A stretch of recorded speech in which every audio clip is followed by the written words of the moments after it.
Ladies and gentlemen, Georgia House Minority Leader Stacey Abrahms. Hello. Thank you.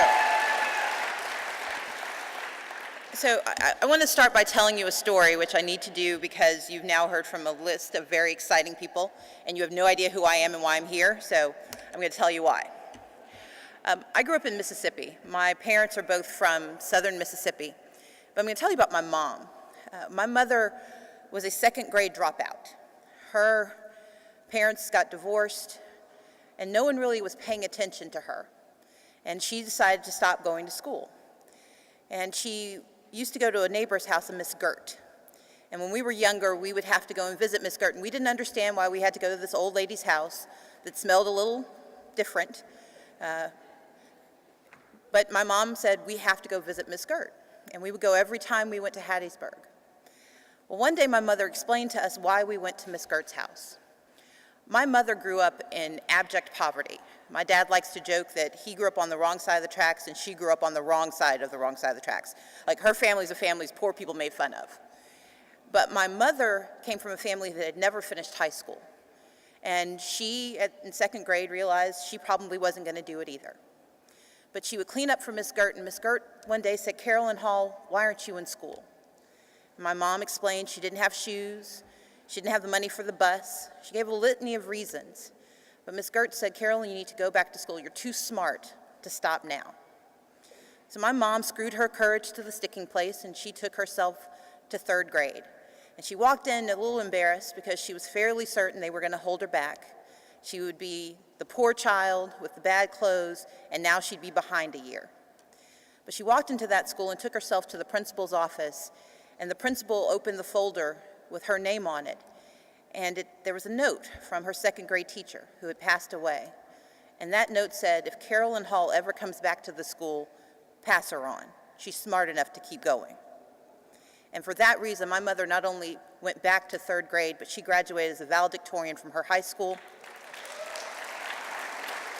went to college, went to graduate school, and went to graduate school again.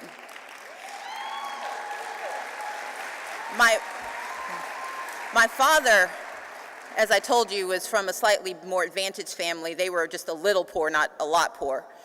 My dad was a left-handed dyslexic, an African-American man in Mississippi when dyslexia just meant you were stupid. He was told by his teachers that the fact that he couldn't read was just a function of genetics and geography. And yet my dad taught himself to read, memorized his way through school, and he too graduated, the first man in his family to finish high school and go on to college. Now, I tell you that story, I'm proud of my dad too, but I tell you that story to tell you why I'm here today. I come from a family of miracles, where two people who found each other at the age of 15 have stayed together long enough not only for them to go on, but to produce 6 children who include 2 professors, myself, a state legislator, my younger sister who's now a nominee to be a federal judge, my brother who's a social worker, my other brother who's figuring out what he's going to be. But 6 children who all went to college, and most of us went to grad school. We did it because my parents refused to believe what they were told. But more importantly, because people like Miss Gert believed what they couldn't see. Miss Gert didn't know my mom was as smart as she was. Miss Gert didn't know that that teacher had left that letter for my mother, but Miss Gert knew that what she saw had to be real, and my mother had to go on. My father didn't know that he had dyslexia, but he knew he was smart enough to not stop when the others told him he had to. And that is why I'm the Georgia House Minority Leader, because I believe that we will be blue very soon. I believe the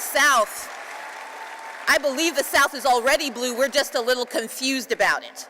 But that the more we keep talking and the more we do, the more we understand what you all have seen for a while. This is a progressive nation. This is a progressive country, and the South is a part of that nation. We have been the bastion of learning too many hard lessons not to be the victors in the end. And I believe that in the South, that starting with Georgia, we are about to not only turn Georgia blue, but we're going to turn the South blue, and we're going to turn this nation blue, and we're going to make blue mean something.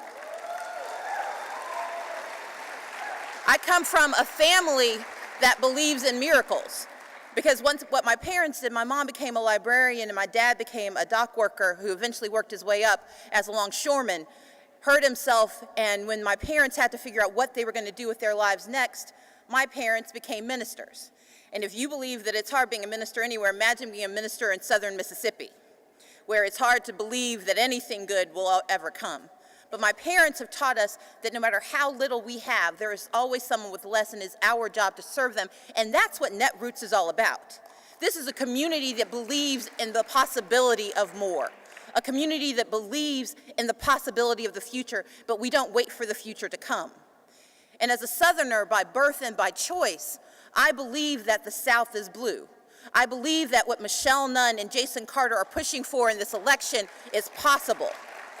But more importantly, I believe in the 800,000 unregistered African American, Latino, and Asian voters who simply need to be asked to turn out. I believe in the 1.7 million unregistered women and young people who just need us to say, show up. I believe that it is not right for us to assume that we are lost simply because of our past. Because if past is a predictor, I wouldn't be here. I believe in the possibility of the South. But I'm here to tell you I need help. I'm here to tell you that what we have to do can only be done by having all of you engaged. I need you to do 3 things for me. First one is educate. Say educate.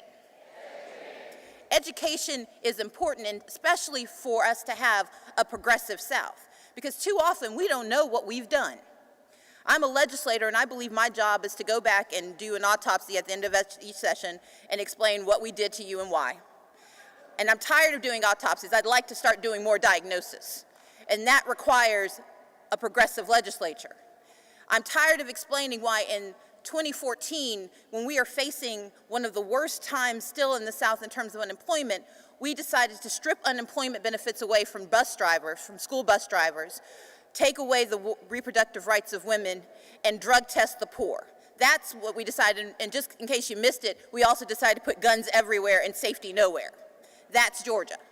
But I believe that if we educate our people about what's being done, they will start to change it. And this is a community that understands how that education happens. The right will tell a lie 1,000 times until it sounds like the truth. The left will tell the truth one time, and when people don't say amen, we stop talking. But what Joel said was that we have to be our own media. We have to be the ones willing to educate and tell the truth. We can't simply whisper to each other or tweet each other about this cool thing we read or this terrible thing we heard about. We've got to not only tell each other, but we've got to tell other people. And if they are not listening, we have to go and find them. Because if we don't educate, they don't know. So first you have to do what? Okay, I'm a daughter of ministers. You got to do better than that. You got to do what? Thank you. The second thing I need you to do is activate. Say activate. Once we have educated, once we've explained what they've done, we have to explain what to do to them.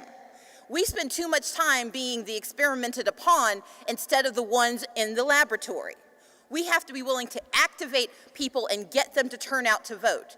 When I look at this room, I think of the diversity that exists here as compared to their conferences. And on their side, it doesn't look like America. It looks like a really, really small part of Utah. But this room looks like America, and if we are willing to activate ourselves from the top to the bottom across the spectrum of color, we start to change. So what are we going to do? Agitate. And the third thing we need to do is agitate. Say agitate. Agitate. I knew that would be your favorite one. Y'all were loud already. If you educate, if you explain what has been done, and you activate, you explain what needs to be done, tell them what's been done to them and tell them how to do something about it. When we don't behave, when politicians lie to you and show up and tell you nice stories and don't do their job, we have to agitate. We have to push back and demand better, and we have to get rid of them if they won't do their jobs. I'm an elected official. I was hired to do this, and if I don't do my job, I deserve to be fired.